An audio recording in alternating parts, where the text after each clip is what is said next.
Hello guys, hello, this is for Taurus.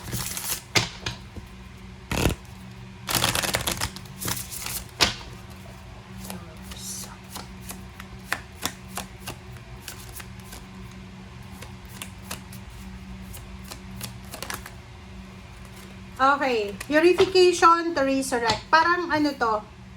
Aries. So, yun. So, sabi ng baraha sa'yo dito, Taurus, na ihanda mo yung sarili mo kasi sa linggong ito, merong mga mangyayari sa buhay mo na posibleng, kumbaga, magsisisi ka sa mga bad decision mo sa past.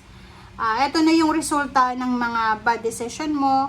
Ito na yung resulta ng mga ginawa mo sa past. So, ihanda mo yung sarili mo para dito. Okay? Prepare ka dapat lagi.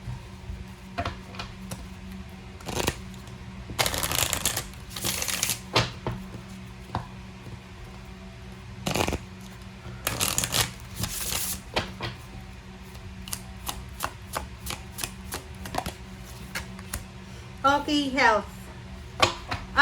Health. Sinasabi ng baraha, ngayong linggong ito, makikita mo kung ano yung power ng pera. Ano yung maganda. Ngayong linggong ito, makikita mo kung ano yung kagandahan pag may pera ka, pag good health ka, pag marami kang kaibigan, connection, pag mabuti kang tao. So ngayon, marirealize mo yan, makikita mo yan.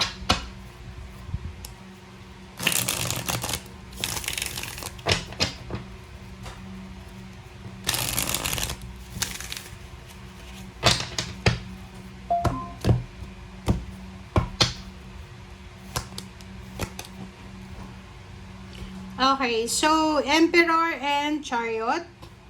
Dito sa dalawang barahang ito, sinasabi ng baraha sa'yo dito na yon, this is empowerment, this is Chariot. So, malaking tao, kumbaga ma-impluensyang tao. Kumbaga yun, sabi ko nga dito, marirealize mo, or malaking bagay ito, ang linggong ito is papakita sa'yo ng universe na importante na you have money, you have power, you have good health, you have good relationship sa ibang tao, and at the same time, hindi tayo nagbaburn ng mga bridges. Okay? Sabi ng baraha sa'yo dito, if masipag ka, magaling ka sa trabaho or sa craft mo, talagang makukuha mo yung empowerment. Salary increase, higher position, travel, parang ganun. Diba? Congratulations sa'yo. Congratulations sa'yo, Taurus, kasi yun na nga.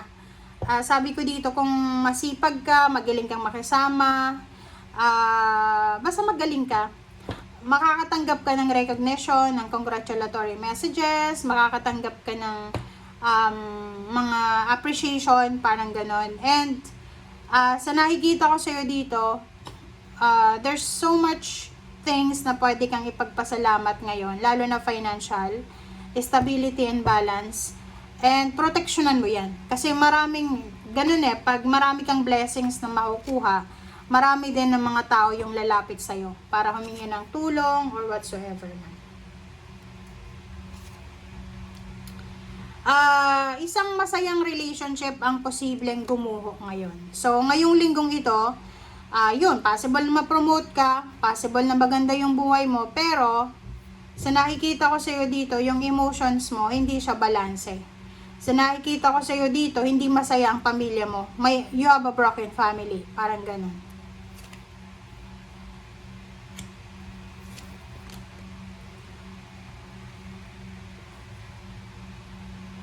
Okay, Justice and Four of Pentacles.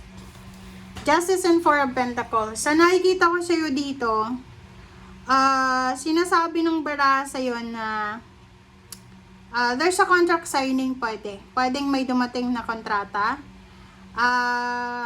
Sinasabi ng baraha na because of your new contract or new job, possible na makaipon ka ng pera.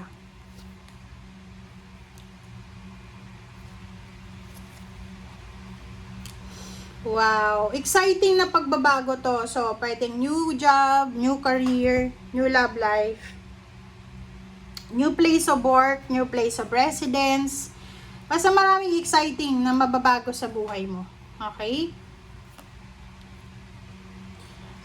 Hermits and Ace of Swords and Six of Cups. So, nakikita ko sa'yo dito, may mga magbabalik sa buhay mo galing sa past. So, mga balita siya. So, pag-isipan mong mabuti. Pag-isipan mong mabuti itong mga taong ito na gustong bumalik sa buhay mo or ikaw mismo, yung mga bad habits mo ba yan? Kailangan mong pag-isipan muna bago mo yan balikan. Yung iba sa inyo busy sa trabaho, busy sa obligation sa linggong ito. Abala kayo, busy kayo kasi kailangan yung kumita ng pera, kumita ng malaki. May mga celebration, mayroong mga family happiness, parang ganon, na posibleng isa-celebrate sa linggong ito. Nakafocus yung iba sa inyo sa future, about sa money, financial success in the future, about your freedom, and the new beginning. So, nakikita ko sa iyo dito, yun yung focus mo. Yung linggong ito, ipapakita sa iyo ng universe na importante guys na meron tayong focus. Kasi pag wala kang focus, talagang hindi mo makukuha yung mga bagay-bagay na gusto mo. Okay, Queen of Cups. There's a water sign, Pisces, Scorpio, and Cancer na importante sa buhay mo.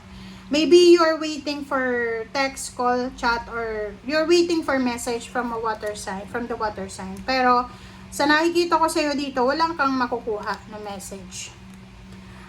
Isang exciting na pagsisimula ang posibleng nag-aantay sa'yo. So, sa nakikita ko, pwedeng love life.